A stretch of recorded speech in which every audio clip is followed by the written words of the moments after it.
ฝึกไปเรื่อยๆเอาเด้อกว่าสิเข้าถึงตัวจิต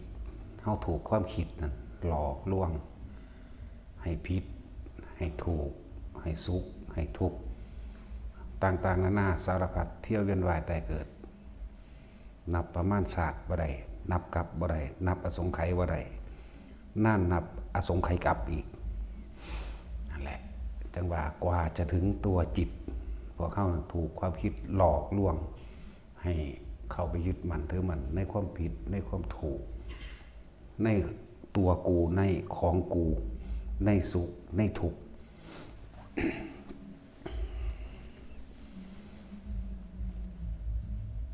มาเนี่ยคนแต่คนถ้ารู้จักภาวนาแล้วรู้จักวิธีทำเพื่อให้เข้าถึงตัวจิตแล้วจะบ่ยากปานใดดอกแต่ว่าขึ้นอยู่กับความเพียรทำให้บ่อยทำให้มากทำให้เกิดความเคยชินบ่อยมากชินเดี๋ยวก็จับความคิดได้เองซึ่งคนส่วนมากก็ถือความคิดหรอกว่าคิดว่ารู้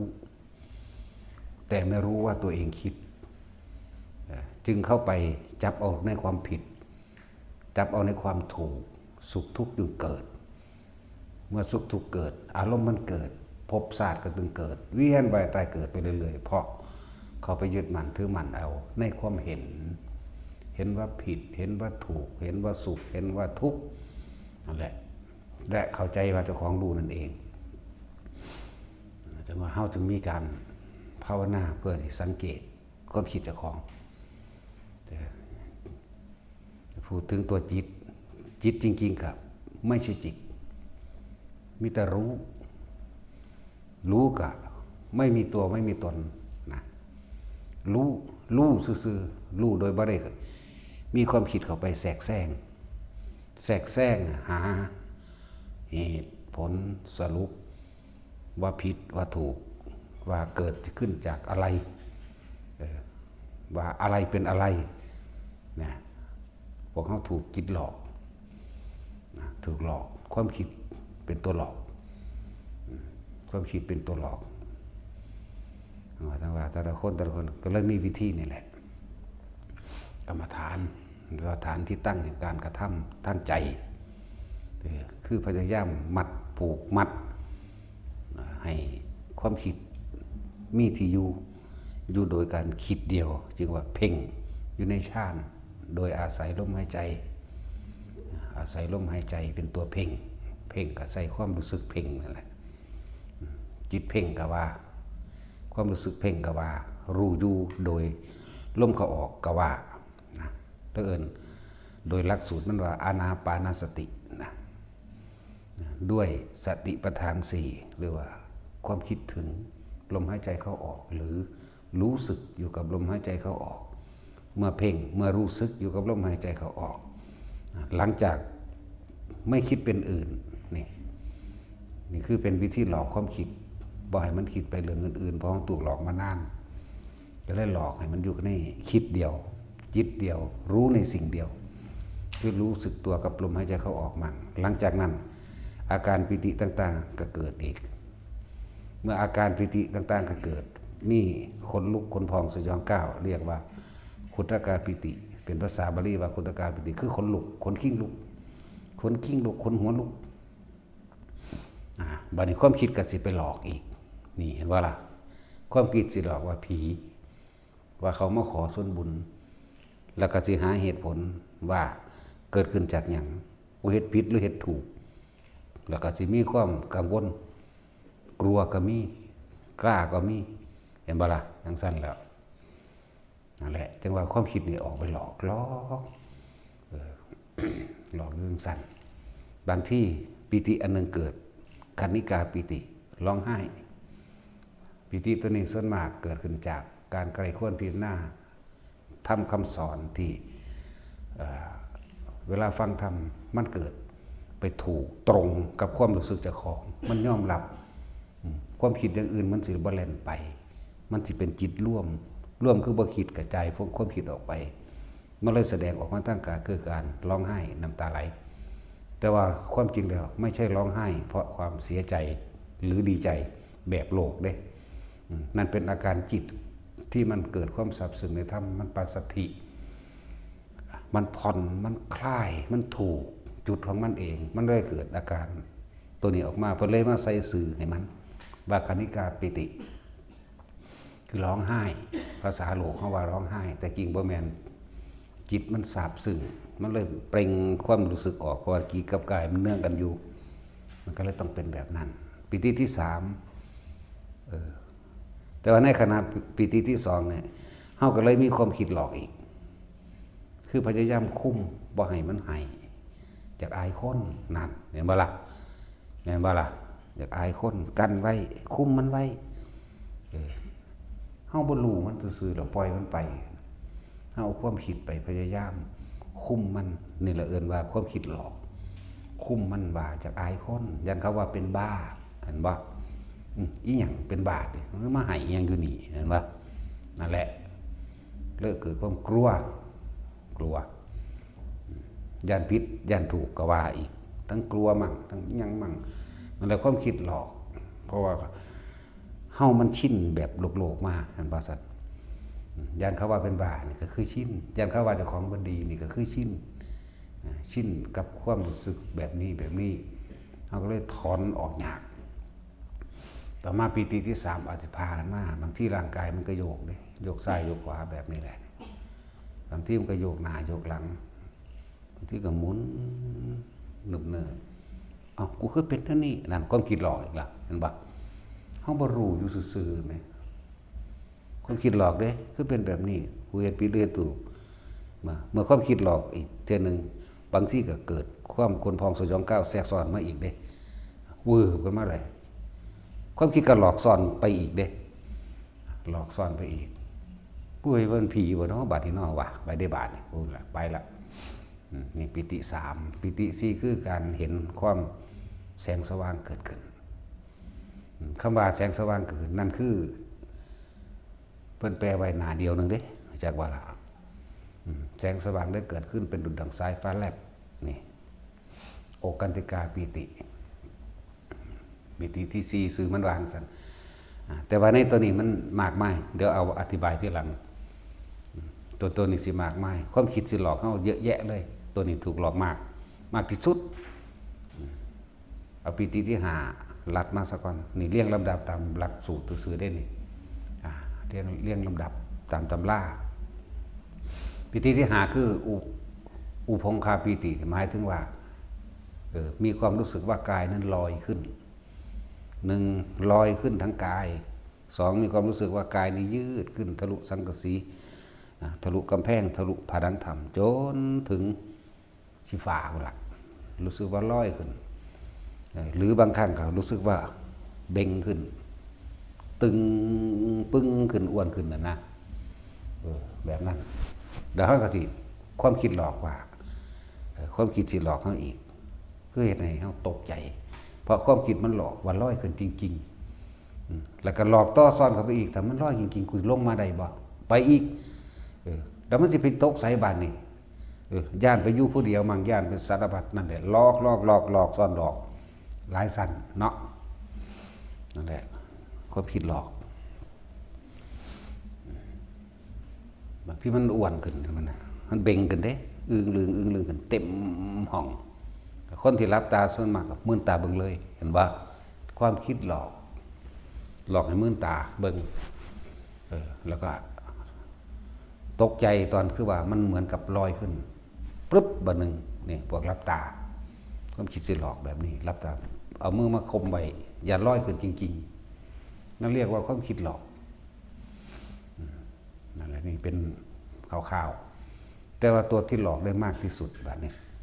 ในขณะที่จิตตั้งมั่นตั้งมั่นคืออยู่ในฐ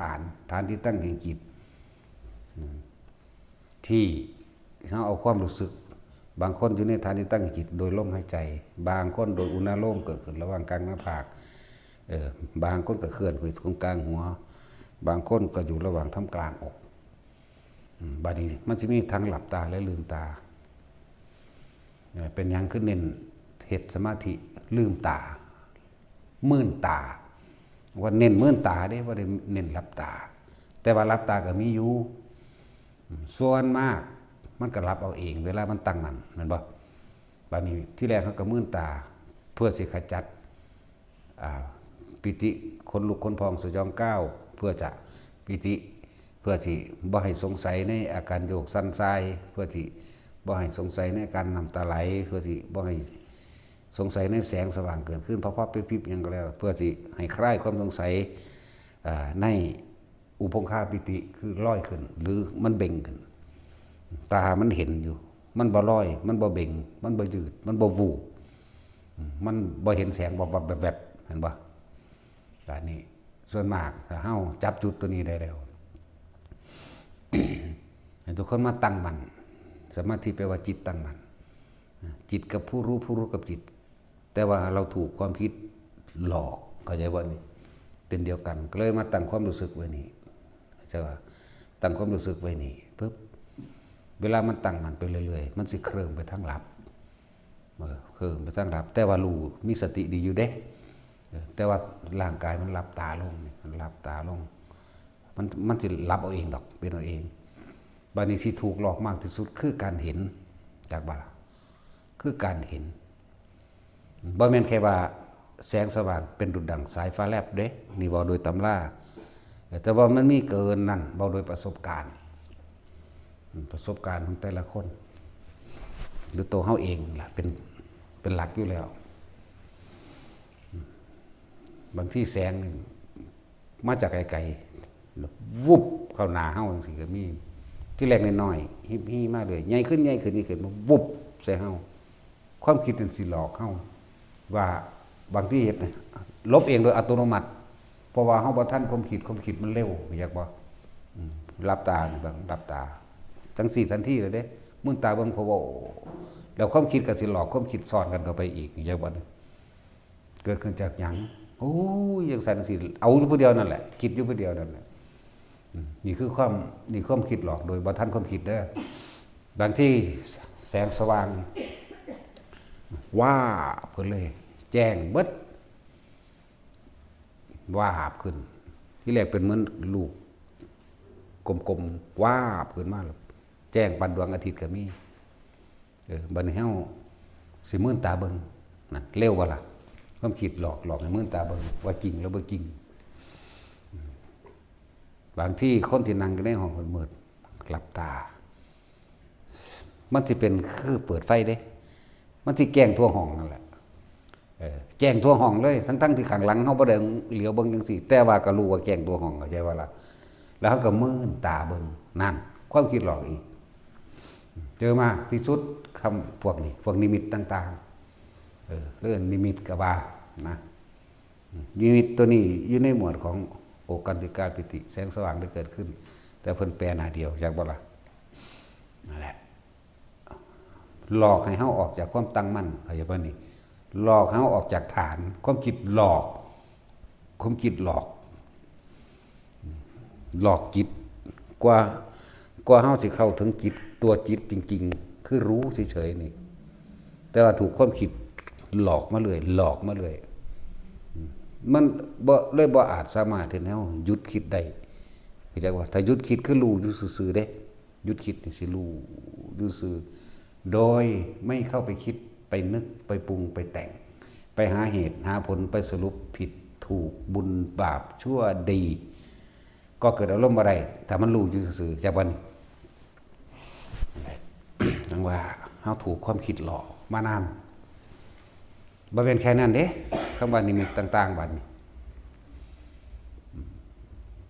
เป็นพระพุทธรูปลอยมาแต่คือตาสินนี่ยกตัวอย่างตาสินว้ามาโอ้ยงามบ่แสบตาบ่เหลื่อมตาแต่เด่นชัดแจ้งสว่างแต่ว่าบ่แม่นแสบตาเหลื่อมตาแบบโลกสำหรับคนที่หลับตามื่นตาเบิ่งปุ๊บทันทีเร็วมากอันนี้คือกันนี่ก็คือความคิดหลอกคำว่าหลอกนี่หลอกบ่ให้จิตตั้งมั่นอยากบ่หลอกให้ออกไปคิดหาความหมายหาว่าจริงหรือเท็จผิดหรือถูกบุญหรือบาปปัจจุบันนี่หลอก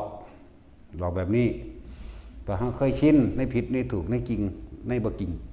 นั่นแหละมื่นตาก็เป็นเด้ แต่ว่าหน่อยนักหน่อยหนาอยู่ดอกอันมื่นตาเป็นเห็นนะก็ใช่ว่าล่ะแต่นี่เว้าประเภทว่ารับตาบัดนี้พวกมื่นตากระสร้างก็ให้ใส่ความหมายเดียวกันเด้อพวกลืมตาทำลืมตาเห็นลืมตารู้นี่ก็ใช่ว่าล่ะก็ใส่ลักเดียวกันนี่แหละคืออย่าไปคิดอย่าไปนึกอย่าไปคิดนึกหาความผิดหาความถูกอย่าไปยืนยันอย่าไปตัดสินอย่าไปบุญอย่าไปบาปอย่าไปผิดอย่าไปถูกอย่าไปหาเหตุผลเราใส่ความคิดเห็นตัวเองรองรับหรือความคิดเห็นส่วนมากที่มารองรับในสิ่งที่โตเขาเข้าไปรู้แต่ว่าเขาถูกเขาจะบ่ได้รู้เฉยๆเห็นเฉยๆแต่ว่าเขาถูกอย่างสิ่งที่เขาจดจำเอาไว้ไปรองรับว่าผิดว่าถูกตำราว่าแบบนี้ผิดแบบนี้ถูกอาจารย์นั่นพูดแบบนี้แบบนั้นผิดถูกมันบาลาบันนั่นแหละจังสันมันบ่แม่นแค่นั้นบัด ส่วนมากเขาสิปล่อยความคิดปล่อยความคิดปล่อยความรู้ปล่อยความเห็นต่างๆไปตามเรื่องราวต่างๆที่นิมิตมันเกิดเข้าใจป่ะนี่เป็นเรื่องเป็นเล่าลบล่าขาฟันกับมีสวยงามกับมีกินเหม็นกับมีกลิ่นหอมกับมีเสียงกับมีอยู่ในหมวดเดียวกันเด้ออย่าลืมคำว่านิมิตอยู่ในหมวดเดียวกันนิมิตคือสิ่งที่ปรากฏโดยรูปภาพบุคคลสัตว์สิ่งของปรากฏโดยกลิ่นปรากฏโดยเสียงเข้าใจป่ะล่ะแหละ ปรากฏสิ่งที่ปรากฏขึ้นก็ว่าสิ่งที่กระทบเห็นก็ว่าเห็นถ้ารูปมันก็เห็นโดยตานั่นแหละโดยความชินของโลกกันบ่ามันก็เห็นโดยเสียงก็โดยหูมันรู้ด้วยหูรู้ด้วยตารู้ด้วยจมูกรู้ด้วยลิ้นรู้ด้วยสัมผัสทางกายสัมผัสทางกายกับปิตินั่นแหละปิติมีโยกมีสันมีขนลุกนั่นล่ะถ้าเฮ้าเมื่อจิตไม่คิดไม่นึกเพียงแค่รู้อยู่เฉยๆจิตเป็นแค่คำสมมุติได้บัดคำว่าผู้รู้ก็เป็นแค่คำสมมุติเดจิตก็ไม่ใช่จิตผู้รู้ก็ไม่มีอีกมีแต่รู้อยู่อย่างนั้นรู้โดยว่าเขาไปคิดแทรกแซงอีหยังกับมันบ่ไปคิดหาผลสรุปบ่ต้องไปคิดหาเรื่องศาสตร์นั้นศาสตร์นี้ร้อยศาสตร์พันศาสตร์เกิดเป็นนั่นตายเป็นนี่บ่ต้องไปคิดคนนั้นเคยเป็นนั่นคนนี้เคยเป็นนี่อันนั้นอันนี้บ่ต้องเข้าใจว่ามันสิบ่มีอิหยังเกิดขึ้นได้สิบ่มีอิหยังเกิดบ่มีอิหยังดับเพราะความคิดไม่ไปปรุงแต่งในสิ่งที่เห็นโดยตาบ่แม่นแค่ว่าตาเนื้อเดี๋ยวนี้แม้กระทั่งตาในนั่นแหละที่เพิ่นเปรียบเทียบให้ฟังตาในนั่นแหละเป็นเรื่องเป็นเล่าส่วนมากเฮาสิปล่อยจิตปล่อยความคิดปล่อยจิตไปรู้แล้วก็คิดนึกปรุงแต่งไปเสียจากไปกับสิ่งที่รู้ที่เห็นที่ได้ยินได้ฟังเด้เป็นเรื่องเล่าต่างๆเป็นจุฬามณีโอ้ยสวยงามแบบนั้นแบบนี้มีพระตั้งอยู่หันพระตั้งอยู่นี่องค์นั้นองค์นี้มีเทวดาเต็มแล้วก็เขาสิไหลหรือหลงไหลไปนำไปพรหมโลกสันนั้นสันนี้แบบนี้นี่โอ้ยทุสะเจดีย์แบบนั้นนี่แล้วก็ไปสร้างเมืองในบ้านขึ้นเราเองพร้อมเข้าใจป่ะล่ะสิไปสร้างขึ้นเพราะว่าอย่างเพราะได้ยินได้ฟังได้จดจำมาบางที่เขาก็สร้างเป็นรูปภาพมาเข้าใจป่ะนี่เขาจะสร้างเป็นเมืองนิพพานเป็นเมืองนิพพานสิมีไสสุดแบบนี้เอิ้นว่าวิสุทธิเทพวิสุทธิเทวามันเอาไปจำแล้วมันเอาไปสร้างเข้าใจป่ะนั่นแหละมันเอาไปจำนั่นแหละแล้วเอาตัวนี้มาเป็นตัวตัดสินผิดถูกสุขทุกข์เข้าใจป่ะล่ะสร้างขึ้นมานั่นมันเป็นถ้าจะพูดถึงก็ว่ามันเป็นกุศโลบายของเพิ่นซื่อๆอยากบอกความจริงบ่มีแบบนั้นดอกบ่เป็นแบบนั้นนะแต่ว่าก็ยังว่าเฮาก็บ่ได้ยืนยันตัดสินจริงหรือจริงผิดหรือถูกหรอกเพียงแต่ว่าใส่สมมุติว่าความจริงไม่ใช่อย่างนั้นซื่อๆอันนี้เว้าโดยเท่านี่เองแต่ว่าบ่ยืนยันตัดสินผิดถูกของไผเด้อนะจิตที่ไม่คิดไม่นึก ย่อมก่อเกิดความรู้สึกขึ้นไม่ได้จากสิ่งที่ตาเห็นหูได้ยินจมูกได้กลิ่นลิ้นได้รสกายสัมผัสจิตก็ไม่ใช่จิตมิตรรู้ว่างแบบนั้นไม่มีเกิดไม่มีดับไม่มีผิดไม่มีถูกไม่มีบุญไม่มีบาปไม่มีอะไรทั้งนั้นบ่มีอย่างจักอย่างเด้จะบอกให้ไม่มีพระพุทธไม่มีพระธรรมไม่มีพระสงฆ์ไม่มีอะไรเลยไม่มีผู้รู้แต่รู้นี่ก็คำสมมุติอีกแต่อย่างบ้านนี้ดับอย่างยิ่งดับสัญญากว่าเรียกว่าสัญญาเวทิจติโรธดับสัญญาคือไม่คิดนึกปรุงแต่งจากสิ่งที่เกิดขึ้นเข้าใจบ่ล่ะดับสัญญากว่าถ้ามันบ่คิดบ่นึกมันก็ดับสัญญาทั้งตัวเพราะว่าทุกคนที่มันคิดบ่นึกมันก็คิดนึกออกจากความจำเก่าๆความรู้สึกเก่าๆความเห็นเก่าๆเห็นบ่เห็นว่าผิดเห็นว่าถูกรู้สึกว่าสุขรู้สึกว่าทุกข์แม่นบ่ซั่นแต่ว่านี่ถ้าไม่คิดไม่นึกแล้วความรู้สึกเกิดขึ้นไม่ได้เกิดพอใจแล้วบ่พอใจเกิดบ่ได้ดับเบิดแล้วสักแต่ว่าซื่อๆได้บัดนี้นี่ก็เป็นคำสมมุติอีกบ่มีหอดคำว่าสักแต่ว่าว่าใจบ่ล่ะบ่มีเลยยุ่งสั้นแหละอธิบายยากแต่ก็ต้องอาศัยอักขระและภาษาสื่อสารเพื่อเกิดความเข้าใจซื่อๆความจำต่างๆนานาสารพัดกับความจริงมันจึงต่างกันมากคนเฮาส่วนมากก็เอาตำราและอาจารย์มาเป็นเครื่องยืนยันสินและผิดถูกแม่นบ่เอาตำราและอาจารย์นั่นแหละเอาความจำนั่นแหละเอาสัญญานั่นแหละเอาผิดนั่นแหละเอาถูกนั่นแหละเอายึดมั่นถือมั่นเรียกว่าล่ะเมื่อยึดมั่นถือมั่นแล้วก็เกิดการถกเถียงตัวนั่นบ่ล่ะผู้เข้าถึง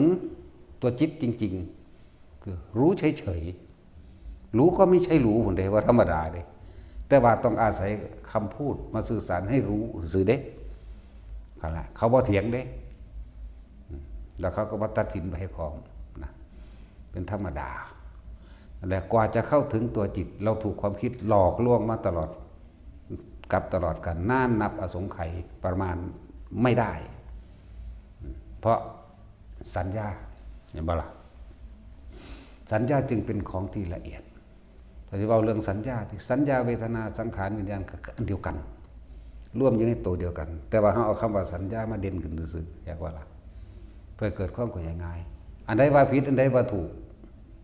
ก็พวกเจ้าเอาสัญญาเอาความจำเก่าๆจาก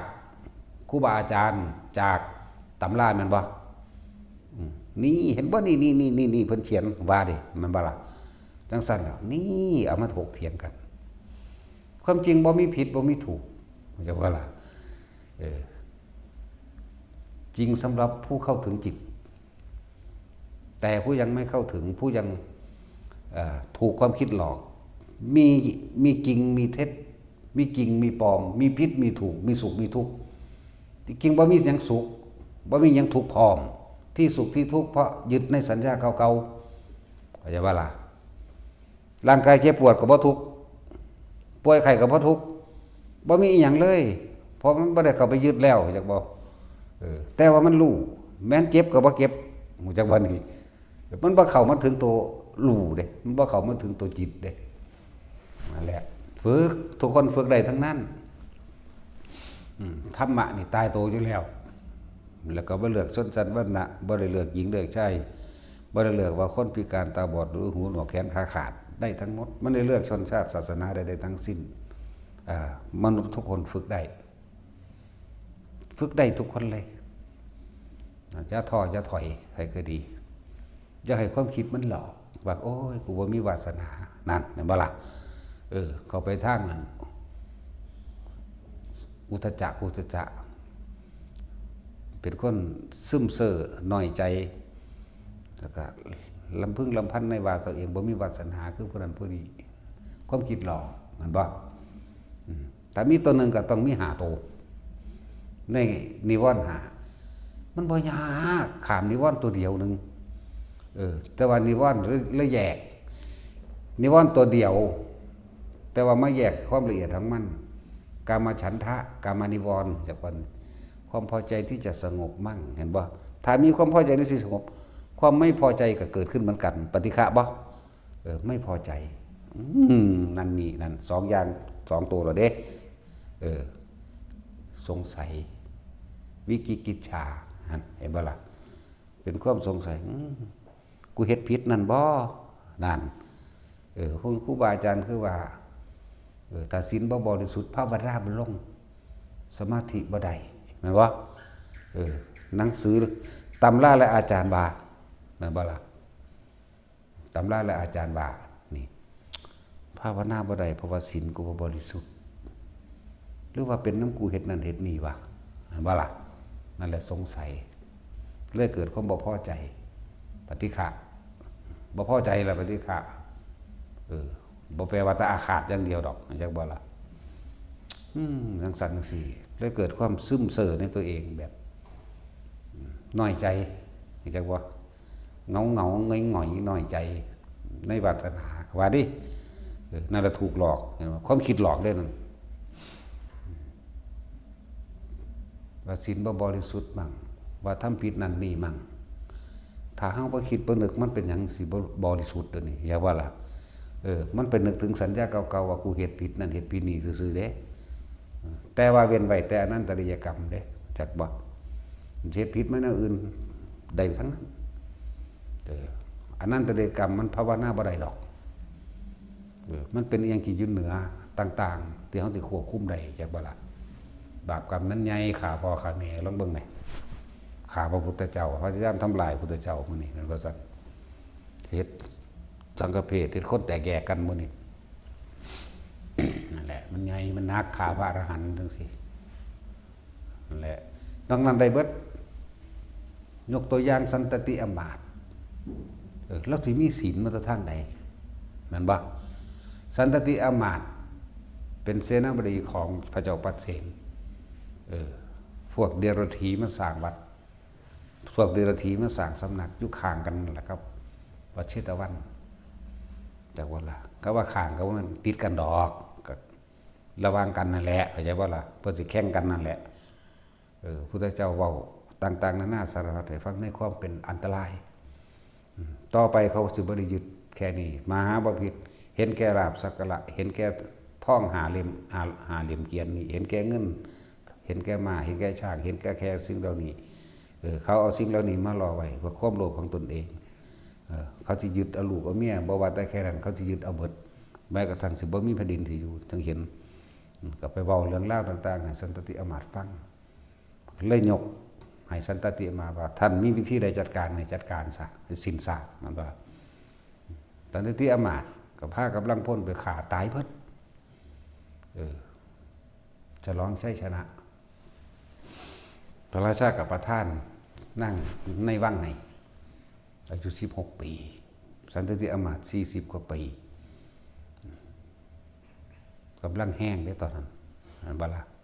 40 กว่าปี42 43 ปีย่าง43 ปีจักฮอดอายุพุ่นเด้ย่าง43 ปีเมียเราก็มีตั้งหลายคนแต่ว่าอยากได้สิไปได้คนในวังอีจักว่าล่ะพระราชาประทานให้ชนะแล้วได้นี่ฉลอง7 มื้อเข้าใจบ่นี่ฉลองความชนะอยู่7 มื้อเรื่องคุยโว้โอ้อวดเรื่องขี่เหล้าเมายามันก็ร่วมอยู่ในสันตติอมาตย์นั่นแหละจักว่าล่ะธรรมดาคนชนะมันบอกได้ก็ถือก็คือเนาะว่าเป็นไดโกเป็นไดมึงเห็นตอนกูตัดข้อบ่คุยได้เด้บ่ล่ะมึงเห็นกูตอนนั้นบ่ตอนนี้มันชนะมันก็คุยได้ถ้าสิพูดถึงเรื่องศีลบ่มีจักข้อเข้าใจว่าล่ะกินเหล้าเมายามันก็ผิดเบิดแล้วเด้นี่เมาคุยนั่นนี่ก็เอานางสนมนั่นรับเคราะห์ยังไงแล้วเนาะมันเป็นผู้สาวงามนางสนมที่เพิ่นประทานให้เพิ่นนี่ก็กำลังหาวอยู่แล้ว40 กว่าปีนี่42 ปีย่าง43ก็ซัดเอาอีนี่แล้วธรรมดาตลอดมื้อที่7อีน่ะมันตายเรียกว่าสิเต็มใจบ่เต็มใจแล้วเนาะของไม้ไปของเด็กหน่อยต้องสั่นแล้ว เรื่องขามาแม่นบ่เรื่องขี่ตัวคุยโว้อวดก็แม่นบ่เฮ็ดให้ผู้อื่นเสียชีวิตและทรัพย์สินบ่ขี่ตัวนั่นแม่นบ่ล่ะก็ทั้งขาพร้อมทั้งมันก็เสียชีวิตทรัพย์สินตัวทุกอย่างนั่นแหละคือผิดหมดเลยแต่ก็ขอศีลห้าจนสุดท้ายว่านั่งประทานให้สนมน้อยนี่ตายเสียใจแห้งเบิ่งดูแต่สิตัวเสียใจคือเสียใจน้ำตัวกามราคะนี่ความพอใจเห็นบ่พอใจในรูปร่างลักษณะท่าทางรสและกลิ่นและเสียงของนางอันนี้เห็นบ่นี่เสียใจมื้อที่7ประมาณบ่าย3เพิ่นตายตอนเช้าเด้ออันนั่งสนมที่ประทานให้ตายตอนเช้ามันบ่ไหว อีกอย่างหนึ่งมันก็เรียกว่าฟ้อนล่ำฝึกฟ้อนล่ำและฝึกต่างๆนะเฮ็ดลดน้ำหนักอย่างแน่ละเพื่อมันถูกใจนั่นแหละนั่นตายตอนเช้านั่นอยู่ทั้งข้อสร้างกับเสนามาตของเพิ่นเองล่ะยังเมาใส่ละเงงอยู่เด้นั่นเอียงข้อกระเทเลอยู่พุทธเจ้าก็พาอนุนไปบิณฑบาตแต่ว่ายกมือขึ้นเด้ยกมือขึ้นทำความเคารพพระพุทธเจ้าแต่ว่าเอียงละเงงอยู่ทั้งข้อสร้างนายคนสร้างดึงไว้อยู่จังซี่ นายคนสร้างดึงไว้เพิ่นไหว้พระพุทธเจ้าเพิ่นสิตกสร้างเขาได้ดึงไว้นั่นแหละเขาดึงไว้ก็ผ่านไปแต่ฮู้ว่าคนนี้ตายถึงให้เสียใจลำพึงลำพันถึงรูปรสกลิ่นเสียงอันนั้นแหละบ่จักว่าผู้ใดปลอบใจแล้วกับแล้วผู้ใดวางได้ก็บ่อยู่พระราชาก็บอกกูจะเอาผู้ใหม่ให้ดอกอยากว่าล่ะมันบ่ถูกใจคือผู้นี้ที่อยากว่าล่ะจังซั่นแล้วนี่พูดถึงว่าบ่มีศีลจักเม็ดเห็นบ่นี่สุดท้ายแล้วคิดถึงพระพุทธเจ้าที่เบิดคนสิปอบพระราชาก็จักมากูสิสูญใส่ซะน้อยก็เลยเสยไปอยากว่าล่ะแล่นไปหาพระพุทธเจ้าในช่วงตอนเช้านั้นก็คือพระพุทธเจ้ายิ้มธรรมดาเพิ่นบ่มีเหตุเพิ่นบ่ยิ้มง่ายๆเด้ก็บ่แม่นหน้าบึ้งดอกว่า คังบ่แม่นหน้าบึ้งแต่ละมื้อแต่ละเว้นบ่แม่นว่าเพิ่นสิหน้าบึ้งบูดอยู่จังซั่นบ่แม่นแบบนั้นพุทธเจ้าเพิ่นยิ้มการไว้ยิ้มของเพิ่นก็ยิ้มมีเล็ดในใจว่าล่ะยิ้มส่วนให้ถามพระนู้นก็เลยถามพระองค์เห็นเหตุอันใดพระเจ้าค่ะมื้อนี้สันตติอมาตย์สิบรรลุอรหันต์มาสั่นไผที่ไปเสือน้ำพุดอยู่ตั้งข้อสร้างสะเลเงงสะเงงพวกเขาก็ดึงไว้อยู่ยันตกสร้างตายทั้งท่านครับไผสิไปเงิดไผสิไปเสือมันก็เป็นตะเงิดนะเป็นไปบ่ได้ดอกนะพระอนุนคิดนั่นแหละบ่าย3ที่แลนออกไปหาพระพุทธเจ้าพุทธเจ้าเทศน์หา4 ค่ำบรรลุอรหันต์แล้วมีศีลมาจากไสเห็นบ่ล่ะ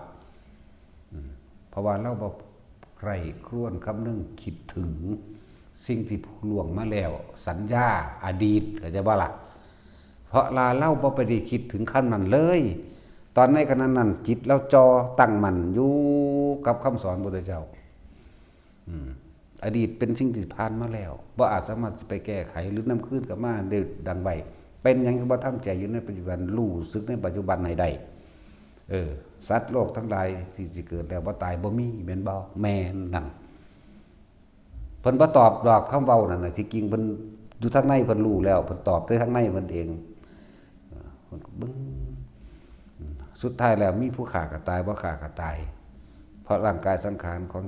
ต่างๆล้วนแล้วแต่เป็นของเกิดของดับเพียงเท่านั้นครับแม่นบ่กับเพิ่นก็แม่นในใจเพิ่นเองนั่นแหละสร้างเมาสุดท้ายแล้วเพิ่นก็บรรลุอรหันต์เมื่อบรรลุอรหันต์เพิ่นก็ขอลาเลยลาพระพุทธเจ้าเลยเด้พระคฤหัสถ์บรรลุอรหันต์ก็ตายมื้อนั้นแหละตายมื้อนั้นพระพุทธเจ้าก็บอกให้เอาไปเผาแล้วเอากระดูกมาคือเอากระดูกอะไรมาเป็นพยานเข้าใจบ่ล่ะกระดูกเป็นพระธาตุนะลักษณะนั้นนี่ยกตัวอย่างอุปโลกขึ้นมาหรืออุปมาอุปไมยให้นัยยะให้ขอคิดพวกเจ้าแต่ละคนว่าสิ่งใดที่มันผ่านไปเลยล่วงไปแล้วอย่านำมันมาคิดให้เป็นผู้มีสติรู้ในปัจจุบันในขณะนี้ใช่ไหม อดีตถูกละไปแล้วสัญญาดับไปแล้วเห็นบ่ล่ะเป็นหยังเฮาคือบ่ทำความรู้สึกตัวอยู่ในปัจจุบันเป็นหยังเฮาจังคิดถึงเรื่องเก่าๆอดีตมายืนยันมาตัดสินมาผิดมาถูกเข้าใจบ่นี่นั่นแหละขามนิวรณ์ตัวเดียวทำให้จิตตั้งมั่นโดยไม่ต้องไปสงสัยอะไรทั้งนั้น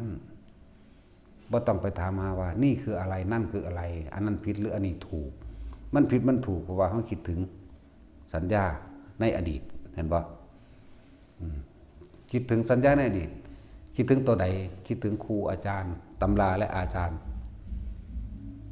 ที่เห็นว่ามันต้องละตำราและอาจารย์มันต้องละความคิดทั้งวัดออกเพราะพวกเขานี่ถูกความคิดนี่หลอกเข้าใจบ่นี่มันหลอกเข้ามาตลอด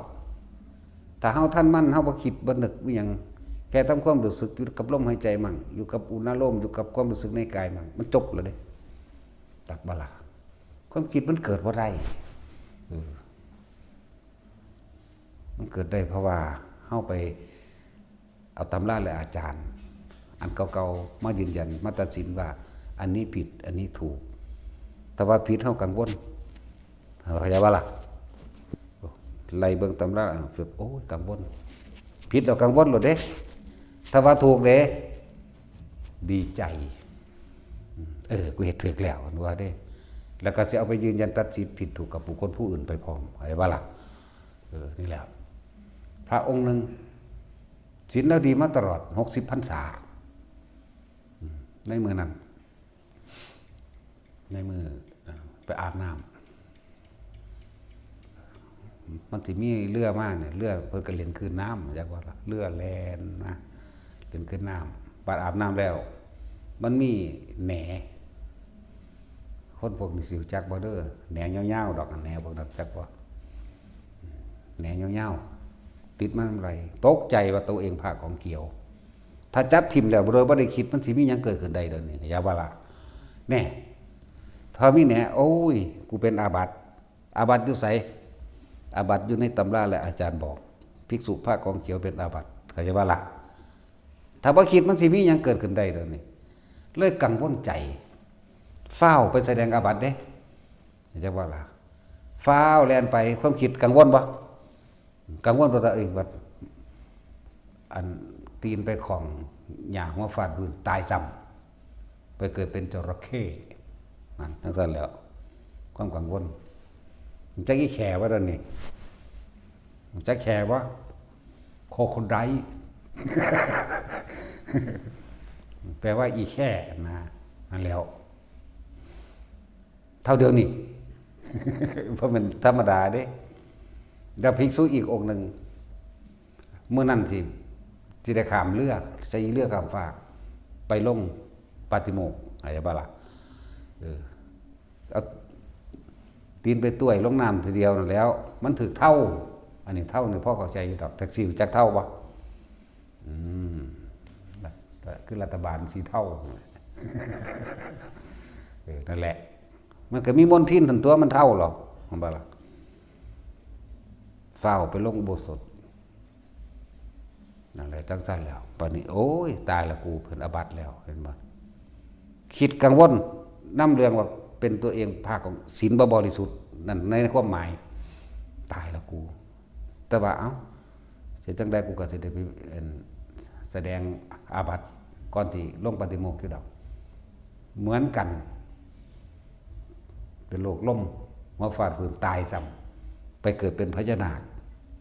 อยู่เท่าเดิมนี่นั่นแล้วอย่างนี้เว้าเรื่องพุ่นเด้สมัยพระพุทธเจ้ากัสสปะอันนี้เรื่องนาคกับเรื่องอีแขนี่อย่าว่านี่บ่แม่นเรื่องของพระโคดมนั่นแหละทั้งสี่ก็มีฉะนั้นพวกเขาจงละนิวรณ์ตัวเดียวเพื่อจะให้จิตตั้งมั่นคำว่าความลังเลสงสัย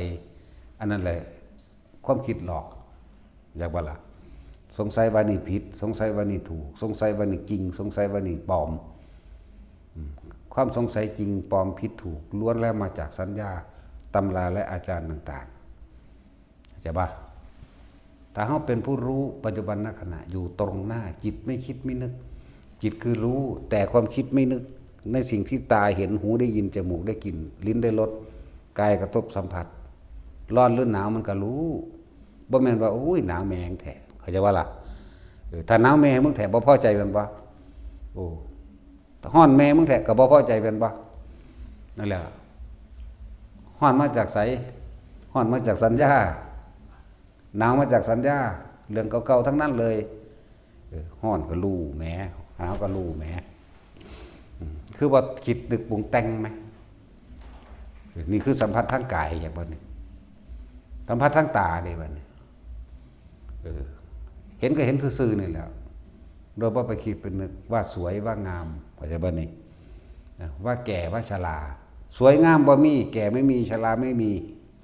สัตว์ไม่มีคนไม่มีว่าหญิงไม่มีชายไม่มีหญิงไม่มีชายไม่มี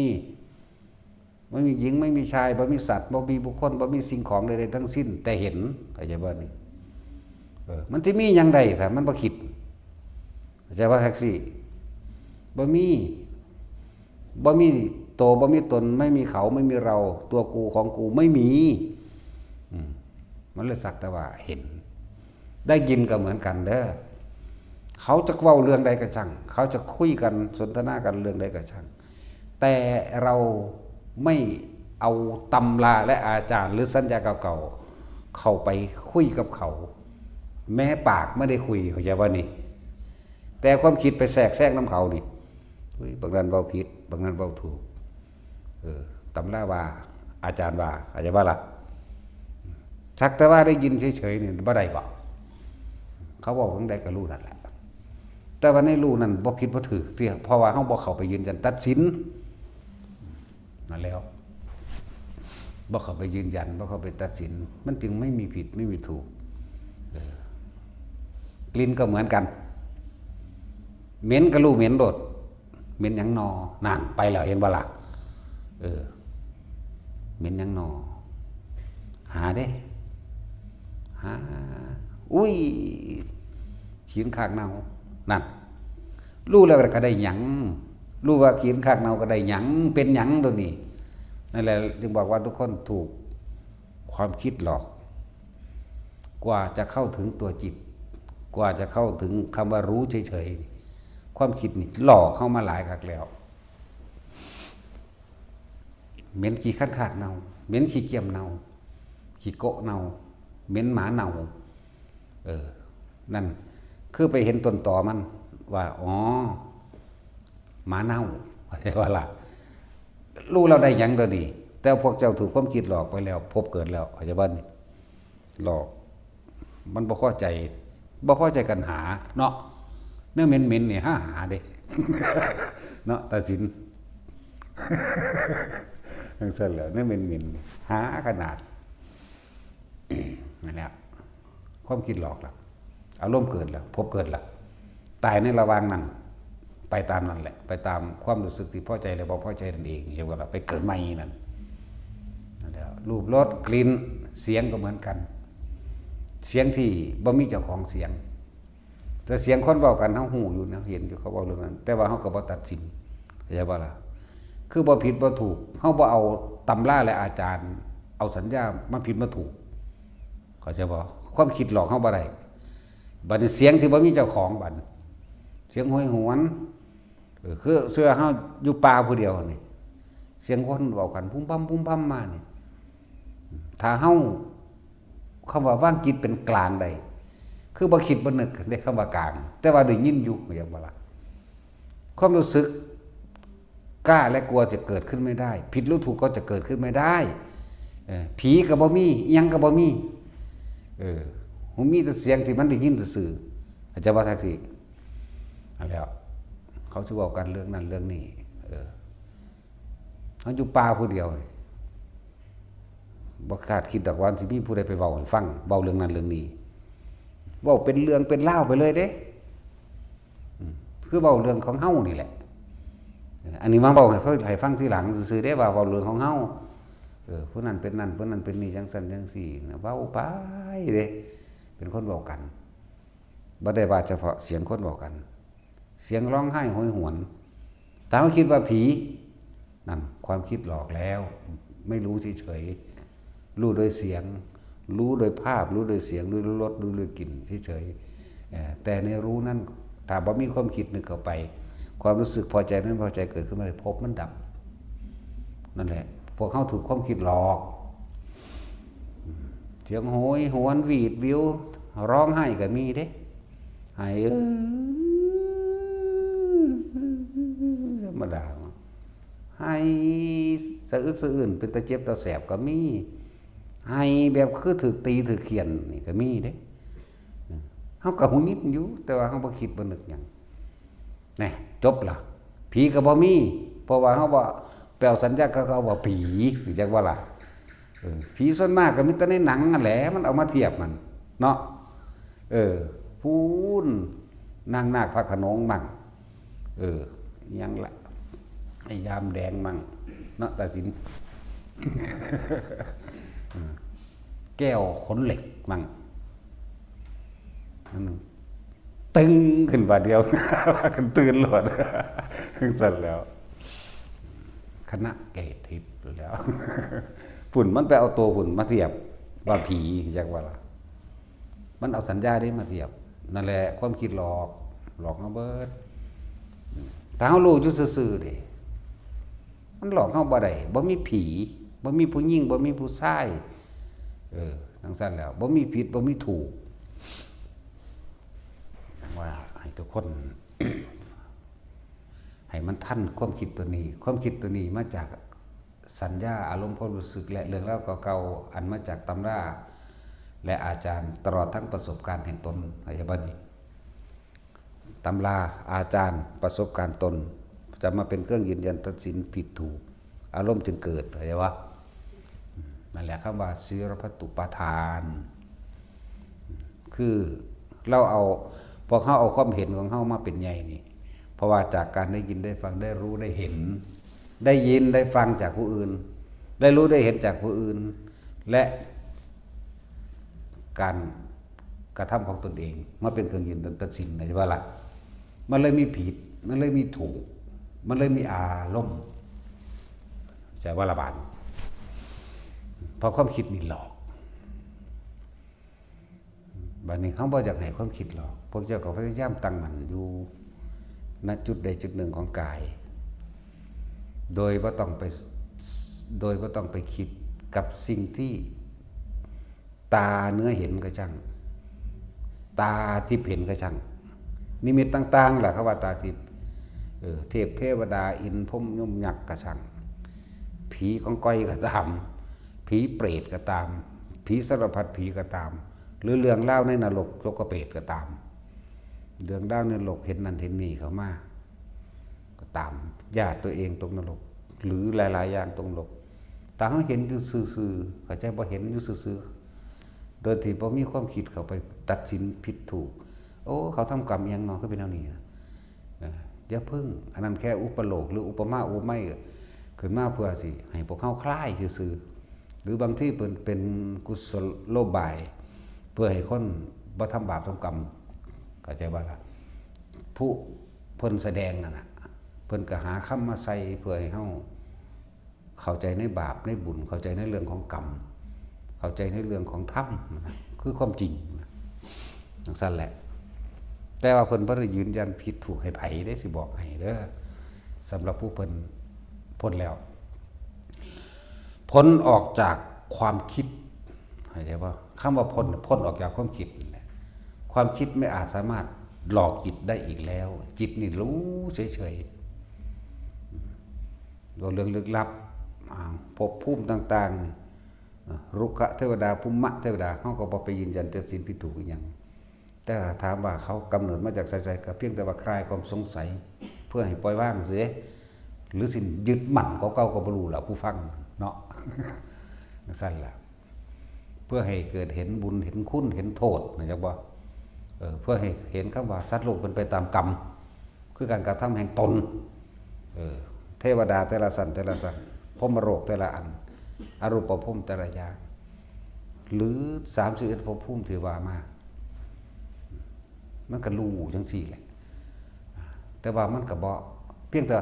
นำเข้ามาแค่เป็นเครื่องเปรียบเครื่องเทียบในบุญในบาปในสัตว์โลกเป็นไปตามกรรมเปรียบเทียบให้พวกเขาไปคิดเอาเองให้เกิดความญาณในการกระทำบาปนั่นแหละเสียงผีเสียงทุบตีทรมานเสียงบีดบิวเสียงต่างๆมันนี่ที่เขาจะว่าเขาจะเป็นเสียงจากนรกจังซี่แยกแยะประเภทบ่ได้บุ้ยมันบ่ธรรมดานะแต่สมมุติว่าถ้าพวกเขาได้ยินแบบนั้นพวกเขาจะคิดจะนึกจะปรุงจะแต่งได้บ่ความหมายที่เอามาเว้านี่พวกเขาหูยินอยู่ซื่อๆนี่ได้บ่ถ้าได้ยินเฉยๆนี่จิตความคิดก็หลอกจิตบ่ได้ใช่บ่ล่ะจิตหลอกสิ่งที่รู้นั่นบ่ได้รู้เสียงนะรู้ภาพรู้เสียงรู้รสรู้กลิ่นนะแต่จะว่าจิตแล้วก็แปลจิตเป็นนั่นเป็นนี่อีกล่ะเนาะก็แปลฟังว่าจิตคือผู้รู้ก็คือจิตแต่ว่าถูกความคิดหลอกลวงเข้าไปให้เกิดความยึดมั่นถือมั่นจึงผิดจึงถูกความคิดนี้เอามายืนยันตัดสินผิดถูกเอามาจากสัญญาอันบ่ล่ะ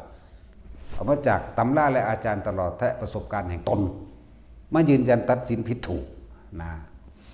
สำหรับผู้เข้าถึงความเป็นธรรมนี่คือว่ามันธรรมเด้จะว่าแต่ว่าใส่ภาษาว่าธรรมก็บอกมันเลยผิดเลยถูกมันบ่มีธรรม มันเลยไปแล้วแต่ว่าธรรมจากบ่ล่ะนั่นแหละมันเลยไปแล้วล่ะ ได้กลิ่นเหม็นหอมยังก็แล้วแต่ไม่คิดไม่นึกเข้าใจบ้านี่ความคิดนั้นหลอกสิ่งที่รู้ไม่ได้รู้ยังรู้กลิ่นรู้เสียงแน่เสียงยังก็แล้วแต่ถ้าเขาบ่คิดบ่นึกแทรกแซงไปหาเหตุไปหาผลไปหาผิดไปหาถูกความรู้สึกพอใจไม่พอใจเกิดไม่ได้พบเกิดบ่ได้เหมือนกันพอพบเกิดบ่ได้มันบ่มารับรู้ความรู้สึกวิญญาณดับ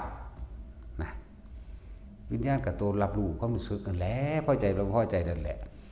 ถ้าเฮาบ่แปลไปหลายกว่านี้แค่ว่ามันก็รู้อยู่ซื่อๆเลยความคิดหลอกบ่ได้หลอกไปว่าผิดว่าถูกบ่ได้ส่วนมากของเฮาสิเอาความเห็นเจ้าของเด้เป็นใหญ่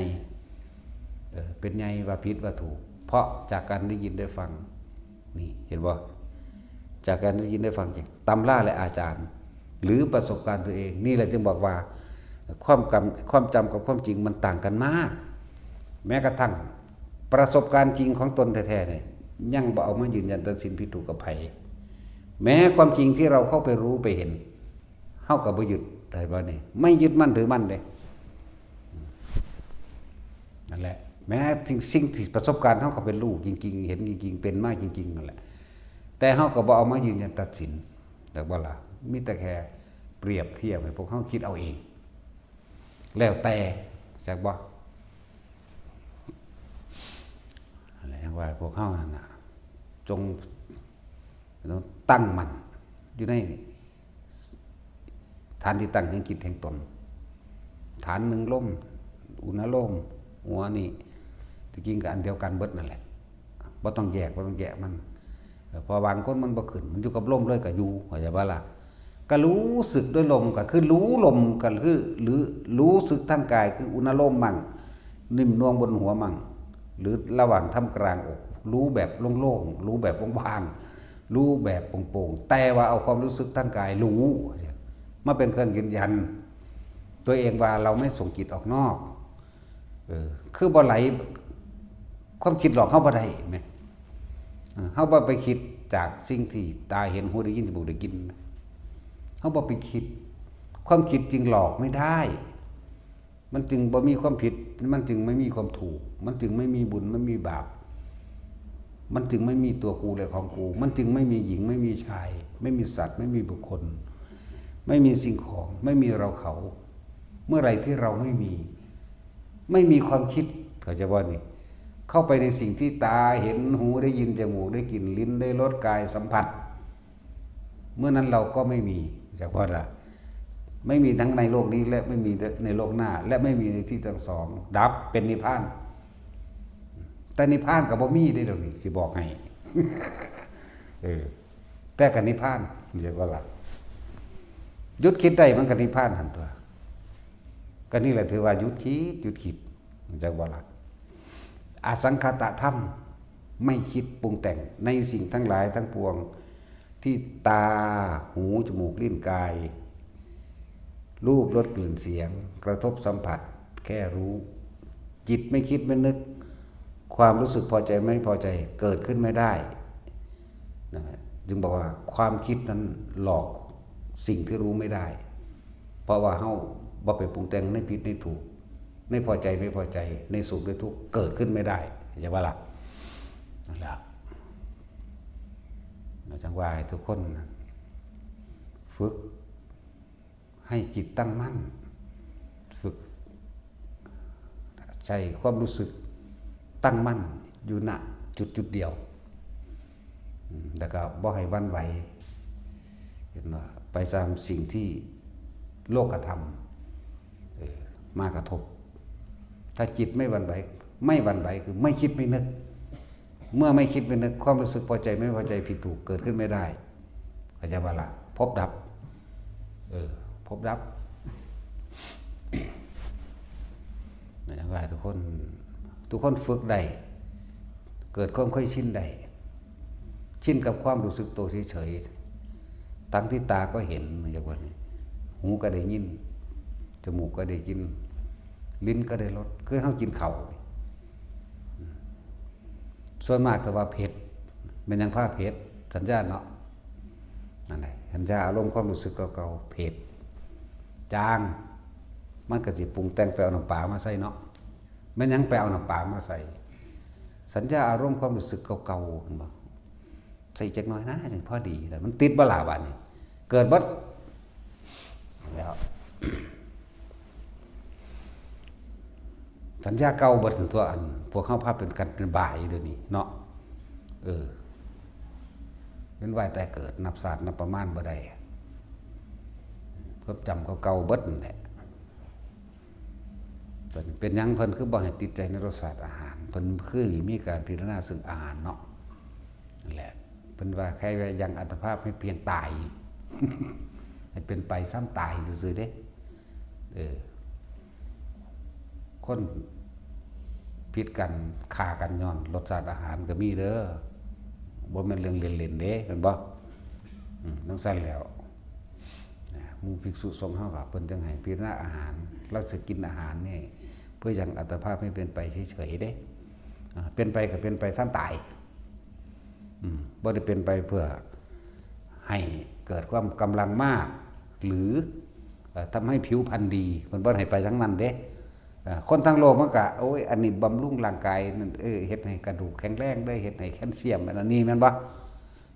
อันนี้แค่บำบัดความหิวซื่อๆเด้เพื่อบำบัดความเจ็บปวดเท่านั้นนึงเด้บำบัดเด้บ่แม่นหายขาดมันจักว่าล่ะบรรลุแต่ละมื้อแต่ละเว้นนั่นแหละการพิจารณาซึ่งที่อยู่อาศัยก็เหมือนกันเห็นบ่ล่ะเหมือนกันเฮาก็อยู่แฟกกันลมเหลือบร้อนและหนาวนึงเด้กันฝนไปล่ะแม่นบ่ซั่นตัวนั่นแหละเพิ่นให้พิจารณาหมู่พากันท่องเอาเด้พวกบวชใหม่ก็ดี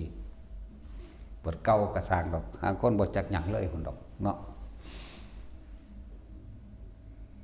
การใส่ผ้าก็เหมือนกันพวกเขาแต่งตัวประดับประดาเอาสัญญาเก่ามาแต่งเบิดนั่นแหละเนาะย่านแต่คนบ่มักแต่ผู้หญิงก็หีเขี้ยวเนาะแต่ผู้ชายก็ค่อยเขี้ยวจังเขาบ่มักยากแต่ต้องหูเหี่ยวนั่นแหละ เอาเนี่ยมาแต่งปากแต่งหน้าแต่งตาแง่งแบงใส่งำปากคุณงำปากพี่แม่นว่าซั่นแป้งพับเฟรชออนปัดพุ่นปัดพี่เอาอันนั้นยังเหลี่ยมๆนุ่มๆแยบๆมาทาตาไว้โอ้ยเนาะตาสินมีเขี้ยว แง่งใส่แง่งขวาจับดากจับก้นเจ้าของเบิ่งดึงฝ่ามึงหันมึงนี้ ความคิดมันอยู่หมองงามๆหมดเด้เนาะย่านถ้าเขาบ่มักตั้งแต่มักเขาดอกคือจริงนะต้องย่านเขาบ่มักดอกแต่ของนั้นมักเขาเลยไปแต่งให้เขามักเนาะนั่นแหละอยากยังแกหิทะเลไปทางโดนแล้วคนที่ผมเบิ่งสับลาบเลยแหละเนาะบ่ต้องแต่งกันไรป่าไปเลยเสร็จแล้วสัญญาเก่าผ้าวาผ้าเห็ดเบิดความคิดหลอกเบิดหลอกว่าเจ้าของงามหลอกว่าเอาอันนั้นเอาอันนี้มาแต่งหน้าแต่งตาเรางามนั่นบ่ซั่นนั่นแหละพวกเขาถือความคิดหลอกจนตายแล้วก็ไปเกิดไม่ตามที่มันหลอกเนาะแล้วผีบ่หลอกดอกมันแต่คนนี่ล่ะหลอกเจ้าของเองเห็นบ่ซั่นแต่ผีจริงไม่หลอกเนาะแต่ผีหลอกไม่จริง ตัวเองนั่นแหละหลอกตัวเองนั่นแหละเขาถูกความคิดหลอกสั่นต้องให้ทุกคนพยายามสร้างฐานที่ตั้งจิตอยู่ในความตั้งมั่นของมันโดดหลายๆอย่างมันติดละเอาเองดอกเขาว่าได้เป็นผู้ละมันดอกมันเป็นผู้รู้ซื่อๆผู้รู้ก็บ่มีเด้แต่มันเป็นคำเว้าซื่อๆรู้โดยไม่คิดไหมนั่นแล้วแต่คิดว่ารู้นี่ที่มันสำคัญอย่างกว่าพอคิดว่าตัวเองรู้โอ้ยมันหันหลังให้กันเลยอย่างว่าหันหลังให้ฟ้าเบิดระบบนี่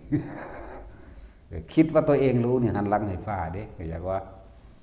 แล้วมันมีแต่สิจมลงได้ล่ะน่ะคิดว่าตัวเองรู้ถ้ารู้ว่าคิดนี่ใครแน่มันยังพอสิหยุดได้เนาะคิดว่ารู้เหมือนกับคนหันหลังให้ฟ้าแต่รู้ว่าคิดมันยังพ่อเงยหน้าขึ้นเห็นอยู่รู้ความคิดแต่มันกระทันหันตัวมันหูความคิดแต่ของโอ้กูจับมึงได้แล้วปึ๊บมันก็ดับทันตัวดับยังกระดับคิดนี่แหล้วไม่ได้ดับนั่นอื่นดอกดับความรู้สึกก็ได้ดับวิญญาณก็ว่าหูท่านความคิดโอ้ยมึงหลอกกูไม่ได้ดอกนี่ปึ๊บทันทีเลยดับ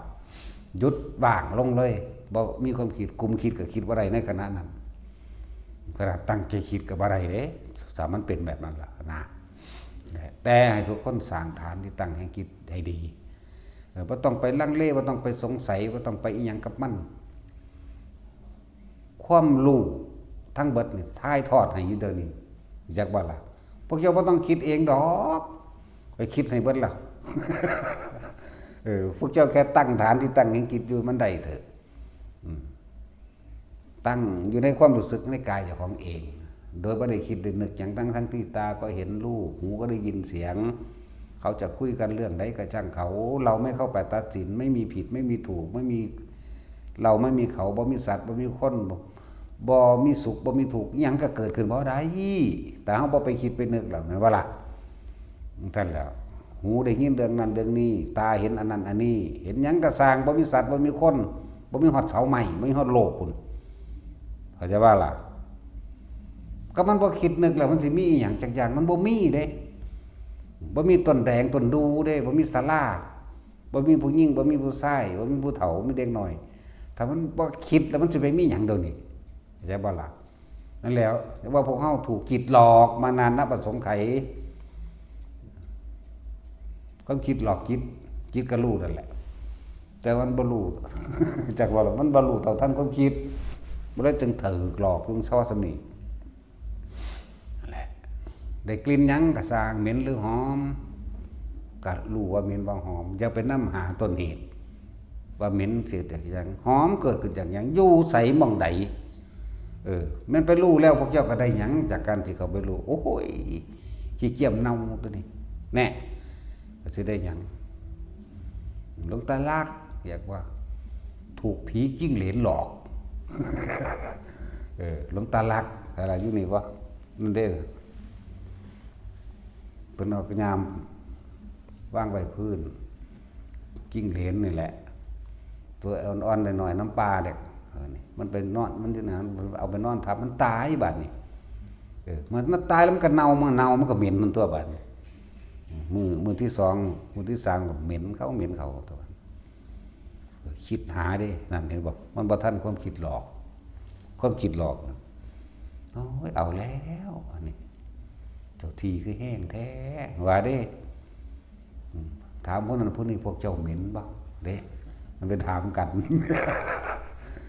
แต่เขาบ่เหม็นแล้วเขาอยู่ห่างยามเพิ่นส่วนยามเพิ่นก็อยู่ฟังเพิ่นเอาไว้หูดังคนนั้นนึงไว้โอ้ยเอาข่อยเราได้บัดว่าเด้นั่นแล้วถ้าบ่คิดหยังมันสิมีผีบ่เนาะคิดหาดิเด้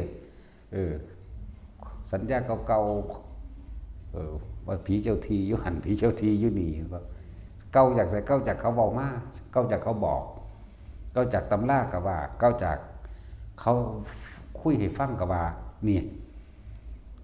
โอ้ยอยู่บ่ได้ล่ะป้าเฮาใหญ่นะเฮ็ดบ่ยากบ่ลำบากบ่วันนี้เจ้าที่แห้งแท้ๆไปตุสุไปตะวันผีกิ้งเหลนจักว่าล่ะหลวงตาหลักเล่าย่านผีกิ้งเหลนผีกิ้งเหลนหลอกเมื่อไม่มาโอ้ยขนาดกลางเว้นก็ยังเอากูอยู่เนาะสั่นไปเทยามบอกที่แห่งเขาหล่ออยู่ทับมันตายจนว่ามันแห่งตายแล้วมั้ยหัวได้บัดหัวอยู่ผู้เดียวแหละแต่ว่าบ่ยอมบอกไปเด้โอ้ยถ้าบ่ได้กูคือสิอยากอายเลยว่าพระกรรมฐานจักว่ากลัวผีกิ้งเหลนถ้ากรรมฐานย่านผีกิ้งเหลนเด้อหังสั่นถ้าเหม็นก็รู้ซื่อๆโดยบ่ได้ไปหาคิดนะบัดนี้เห็นความจริงแล้วว่าเป็นอันที่ตายคลอเน่าขึ้นจนว่าแห้งเบิดแล้วกินมันก็เริ่มออกไปทั้งสาบเริ่มสิเบิดกินแบบนี้หืนๆแล้วจังว่าล่ะจังหูจักแน่ก็ได้หยังจากสิ่งที่หูจักว่าโอ้มันเหม็นจากอันนี้นี่ตะกี้ไปหาตู้ตะว่าผีเนาะบ่จักซะแล้วผีกิ้งเหลนปืนเขาก็บ่ได้แล้วเนาะเขาก็อยู่ไกลๆพุ่นน่ะเจ้าของเขาอยู่ในดังเจ้าของมันตั้งอยู่หั่นยามก็ดีบัดนอนก็เอาหมุนอันอามน่ะได้นอนหมุนจังซั่นแล้วมันก็เหม็นอยู่หั่นแล้วแบบเพิ่นไปเทออกแห่งก็รออยู่ตายแล้วเวียนกรรมขนาดเลยผีตัวนั้นต้อนทับมันจนตายผีกิ้งเหลนนั่นแหละนี่เป็นตัวจริงมันก็ตามตัวปลอมตัวที่บ่มีเจ้าของกลิ่นก็ตามถ้าเฮาบ่คิดบ่นึกถ้าเฮาบ่คิดบ่นึกไปหาว่าเกิดขึ้นจากหยังว่าอีหยังก็แล้วแต่ผีก็บ่มีเด้บ่มีผีเด้ผีอยู่ในความจำเฮาแม่นบ่เหม็นก็อยู่ในความจำเฮาคือกันนั่นแหละนั่นแหละมันจึงถือความคิดหลอกปรุงแต่งแสวงหาต้นเหตุแล้วสิไปสรุปผลว่าคือหยังแต่เพิ่นสรุปเลยผีเห็นบ่ล่ะผีก็เลยมีกูก็เลยมีเขาก็เลยมีเล่าก็เลยมีนั่นแหละมีอันใดอันหนึ่งมีทั้งเบิดนั่นแหละในรูปรสได้กลิ่นในเสียงสัมผัสถ้าจิตคิดนึกความรู้สึกเกิดนั่นความรู้สึกคือเวทนาเนี่ยเกิดแล้วพอใจไม่พอใจเกิดพบเกิดตายตอนใดก็ช่างในขณะที่มีความรู้สึกพอใจหรือพอใจกับเรื่องใดก็ช่างเกิดเหมือนเดิมอย่าบอกเพราะว่าเฮาถูกความคิดหลอกอันใดที่ตาเห็นหูได้ยินจมูกได้กินลิ้นได้รสกายสัมผัสรู้สึกร้อนหรือหนาวก็ตามแต่ความคิดถ้าบ่ไปนึกคิดปรุงแต่งอันใดเกิดขึ้นเลยมันจะหลอกเฮาได้บ่มันก็รู้ซื่อๆเพราะว่ายางไปเหยียบน้ำตึกเข้าไปก็เก็บถอดออกบ่ได้ไปคิดเป็นนึกแม่มึงบ่ได้เอามาใส่ไว้ว่าเด้บ่ได้สูญให้น้ำเด้มันก็รู้สึกเกิดบ่ได้เลยมันพอใจแล้วพอจะเกิดบ่ได้เลยสั่นแล้วนั่นคือเจ็บทั้งกายก็ดีฮ้อนก็หูแต่ก็เขาห่มก็บ่ได้ไปจมไปด่าไปปรุงไปแต่งมันบ่ก็เลยเอิ้นว่ารู้ในปัจจุบันนั้นหนาวก็หาผ้ามาห่มตานั่นแล้วหิวก็หาให้มันกินก็ธรรมดาบ่ได้คิดดอกมันหาแบบว่าล่ะแต่สิกินหยังอยู่ที่ว่าเจ้าสิยึดติดในรสชาติหยังในอาหารใดเท่านั้นแต่ว่ากินหยังก็ได้บัดนี้บ่ได้เข้าไปติดบ่ได้ไปแสวงหาแต่บ่ได้ดังนั้นกูบ่กินก็บ่แม่นนั่นแหละพระเพิ่นถึงอยู่ง่ายกินง่ายได้ยังก็กินอันนั้นแหละแล้วก็แล้วไปนั่นแหละให้ พวกเฮาพยายามอยู่ในฐานที่ตั้งแห่งจิตฐานที่ตั้งต้องบ่คิดบ่นึกออกจากฐานเลยเอาความรู้สึกนี่แหละมาเป็นฐานที่ตั้งแห่งจิตให้เป็นเรียกว่าสมาธิจิตตั้งมั่นในความรู้สึกเดียวเอานุ่งกลางหน้าผากนี่คำว่าเดียวนี่ก็บ่ได้แปลว่าอยู่ของเดียวเด้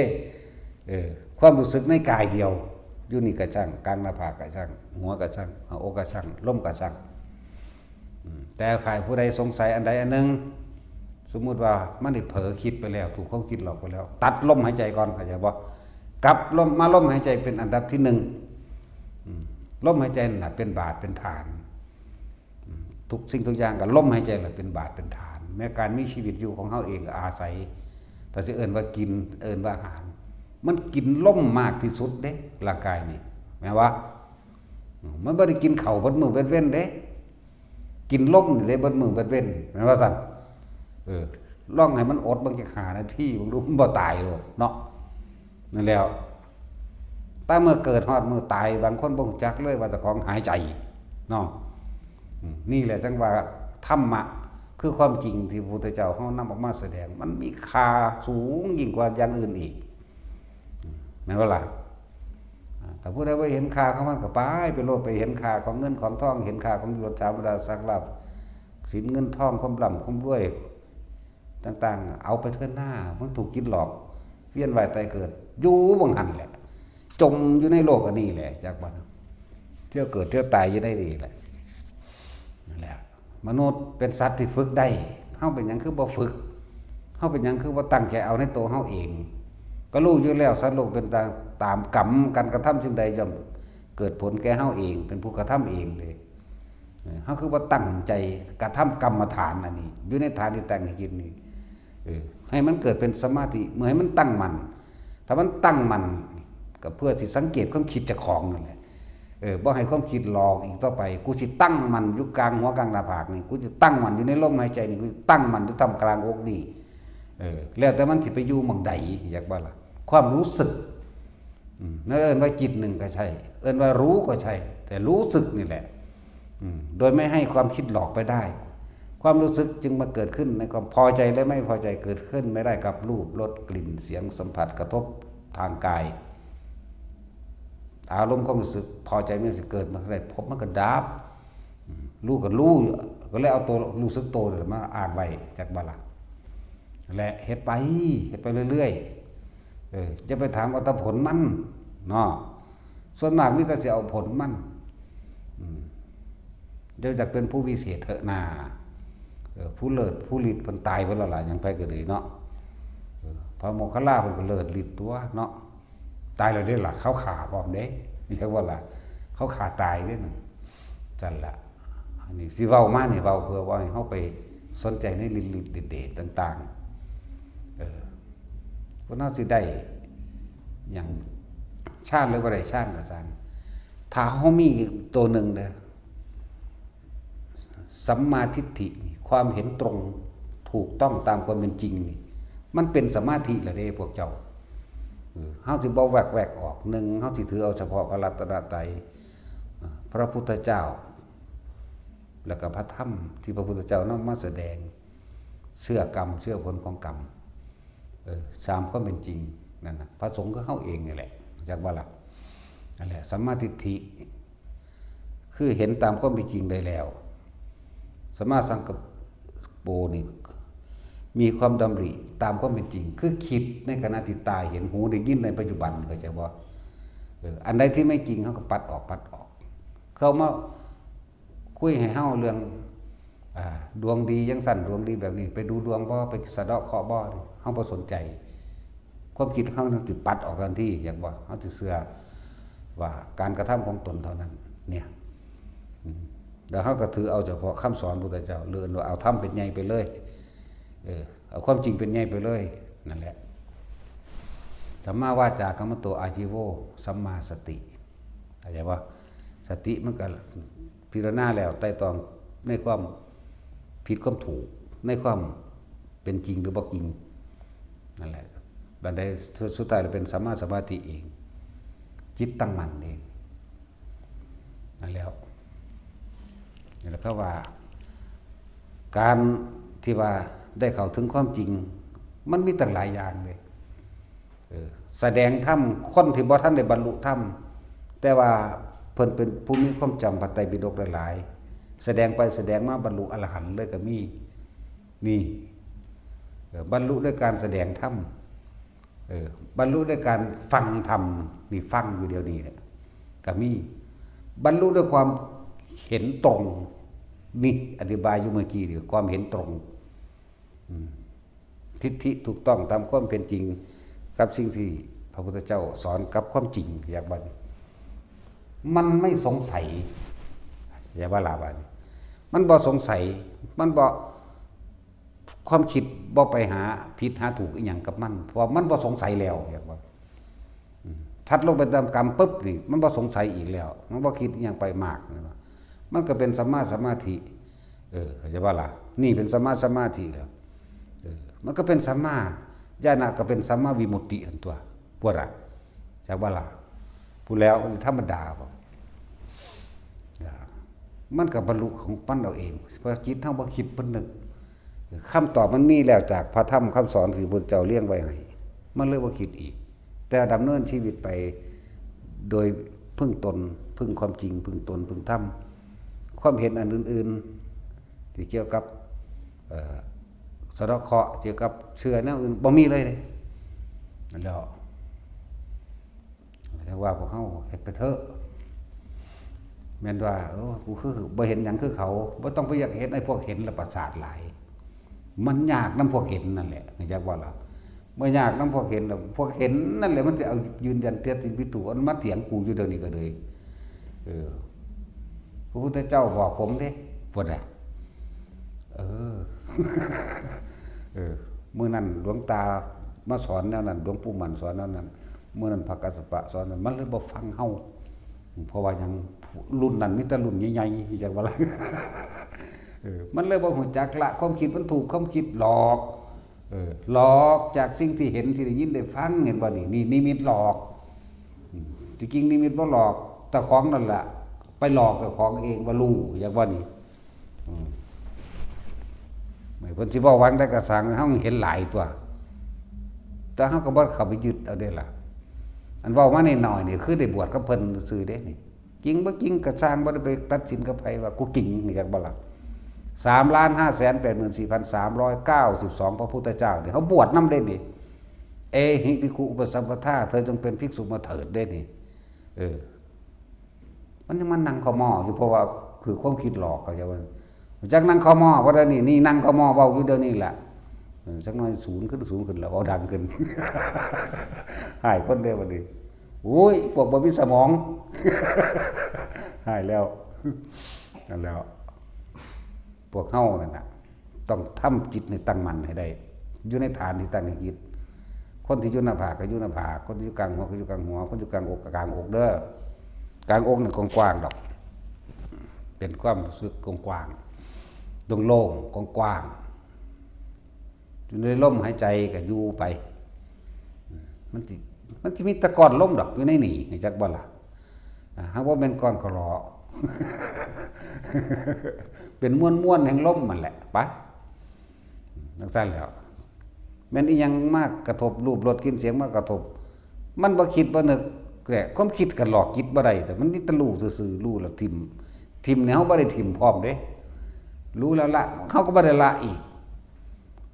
ไม่นำเข้ามาคิดนั่นแหละเรียกว่าละถ้ายังคิดว่ารู้คิดว่าตัวเองละได้หันหลังให้ฟ้าอยากบ่แล้วรู้ว่าคิดกับคิดว่ารู้มันต่างกันอยู่เด้อสมถะทำให้จิตว่างคือมันบ่คิดนี่สมถะนี่สมถะสมาธิอยากบ่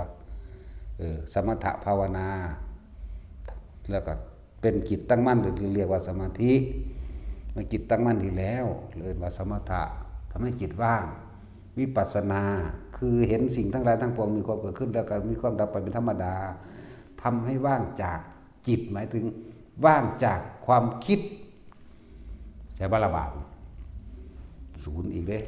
สมาทานดาคนอีก